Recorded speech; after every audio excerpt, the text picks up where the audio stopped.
నమస్కారం ETV news కి స్వాగతం। సార్వత్రిక ఎన్నికల వేళ దేశంలో నగదు మద్యం ఏరులై పారుతోంది। కేంద్ర ఎన్నికల సంఘం ఎక్కడికక్కడ పటిష్ట నిఘా ఏర్పాటు చేసి భారీగా నగదు జప్తు చేస్తోంది। మార్చి 1 నుంచి ఇప్పటి వరకు దేశవ్యాప్తంగా 4650 కోట్ల రూపాయలు జప్తు చేసినట్లు ఈసీ తెలిపింది। మార్చి 1 నుంచి రోజుకు 100 కోట్ల రూపాయల విలువైన నగదు ఇతర వస్తువుల్ని జప్తు చేస్తున్నట్లు వెల్లడించింది। ఇది 2019 సార్వత్రిక ఎన్నికల సమయంలో జప్తు చేసిన మొత్తం కంటే ఎక్కువ అని వివరించింది। 75 ఏళ్ల లోక్సభ ఎన్నికల చరిత్రలో ఈ స్థాయిలో జప్తు చేయటం ఇదే మొదటిసారి కాగా ఈ ఎన్నికల్లో ధన ప్రవాహం ఏ స్థాయికి చేరుకుందో చెప్పడానికి ఇదే నిదర్శనమని రాజకీయ విశ్లేషకులు అంటున్నారు। 7 విడతల్లో పోలింగ్ ముగిసే సమయానికి జప్తు చేసే మొత్తం ఏ స్థాయికి చేరుతుందోనని ఆందోళన వ్యక్తం చేస్తున్నారు। దేశంలో ఏప్రిల్ 19 నుంచి జూన్ 1 వరకు 7 విడతల్లో పోలింగ్ జరగనుండగా జూన్ 4న ఫలితాలు వెలువడనున్నాయి। లోక్సభ ఎన్నికల వేళ దేశవ్యాప్తంగా ముమ్మర తనిఖీలు చేస్తున్న అధికారులు కీలక నేతలపై కూడా దృష్టి పెట్టారు। ఇందులో భాగంగా కాంగ్రెస్ అగ్రనేత రాహుల్ గాంధీ హెలికాప్టర్ను కూడా అధికారులు తనిఖీ చేశారు। తమిళనాడు నీలగిరి లోక్సభ స్థానం నుంచి పోటీ చేస్తున్న డీఎంకే అభ్యర్థి ఏ రాజాకు మద్దతుగా ప్రచారం చేసేందుకు రాహుల్ ఉదయమే అక్కడకు చేరుకున్నారు। ఈ ఉదయం రాహుల్ హెలికాప్టర్ నీలగిరిలో దిగిన వెంటనే ఎన్నికల ఫ్లయింగ్ స్క్వాడ్ అధికారులు దాన్ని తనిఖీ చేశారు। దాదాపు 10 నిమిషాలు సాగిన సోదాల్లో ఎలాంటి నగదు వస్తువులు లభించలేదని అధికారులు తెలిపారు। దేశానికి ఒకే నాయకుడు ఉండాలనే భాజపా ఆలోచన దేశ ప్రజలకు అవమానకరమని కాంగ్రెస్ అగ్రనేత రాహుల్ గాంధీ విమర్శించారు। లోక్సభ ఎన్నికల ప్రచారంలో భాగంగా కేరళలోని వైనాడ్ రోడ్ షో నిర్వహించిన రాహుల్ ఆర్ఎస్ఎస్ భావజాలానికి వ్యతిరేకంగా కాంగ్రెస్ పోరాడుతోందన్నారు। దేశ ప్రజల మాట వినాలని, వారి విశ్వాసాలు, భాషా సంస్కృతిని ప్రేమించాలని, గౌరవించాలని కాంగ్రెస్ కోరుకుంటోందన్నారు। భాజపా మాత్రం ఒకే దేశం, ఒకే భాష, ఒకే నాయకుడు అంటోందని, అది దేశంలో ప్రతి ఒక్క యువకుడికి అవమానమని రాహుల్ అన్నారు।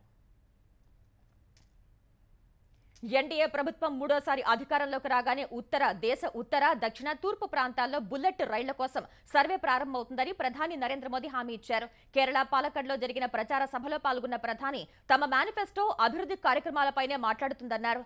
గత 10 ఏళ్లలో జరిగింది ప్రజలు చూసింది ట్రైలర్ మాత్రమేనని, దేశానికి చేయాల్సింది ఇంకా చాలా ఉందన్నారు। కాంగ్రెస్ ప్రభుత్వం భారత్ను బలహీన దేశంగా మార్చితే భాజపా బలమైన దేశంగా మార్చిందని మోదీ వివరించారు। గత 10 ఏళ్లలో భారతీయ విశ్వసనీయతను తమ ప్రభుత్వం ఎలా పెంచిందో అందరూ చూశారన్నారు।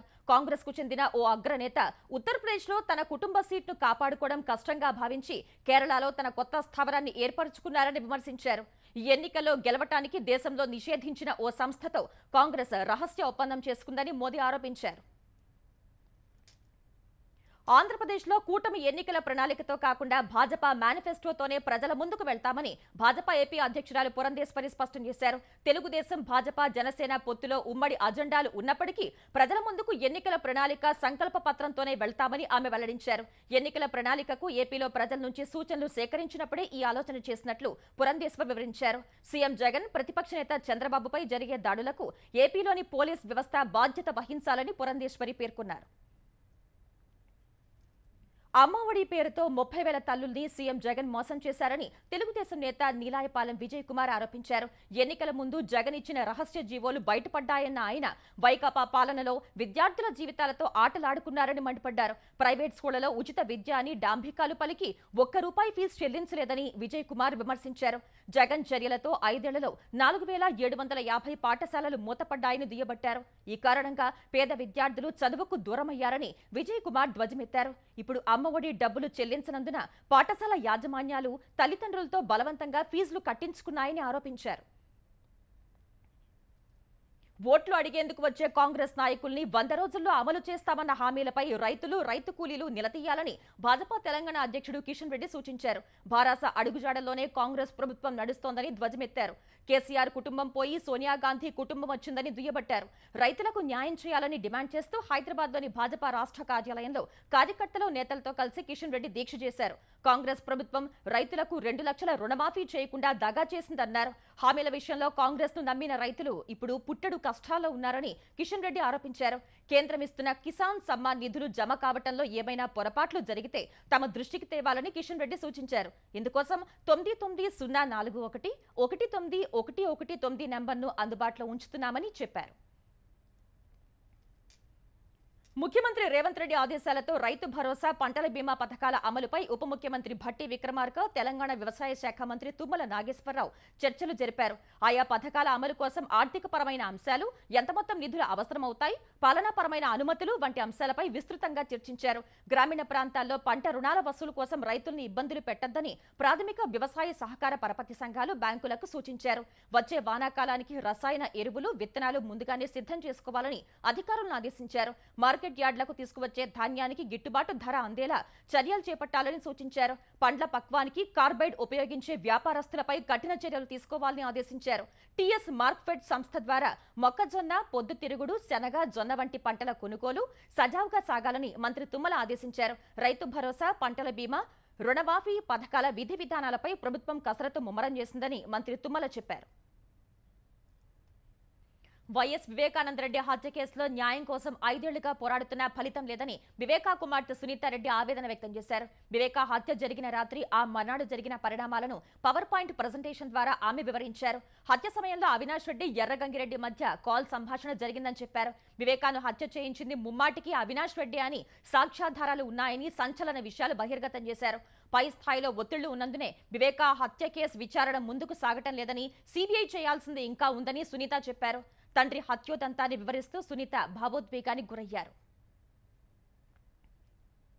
సీఎం జగన్ పై రాయి దాడి ఘటన తర్వాత ఆయన కుటుంబ సభ్యులు జాగ్రత్తగా ఉండాల్సిన అవసరం ఉందని దెందులూరు తెలుగుదేశం అభ్యర్థి చింతమనేని ప్రభాకర్ హెచ్చరించారు. గత ఎన్నికల్లో కోడికత్తి డ్రామా విఫలమవగా బాబాయిపై గొడ్డలిపోటుతో జగన్ సానుభూతి పెంచుకున్నారని చెప్పారు.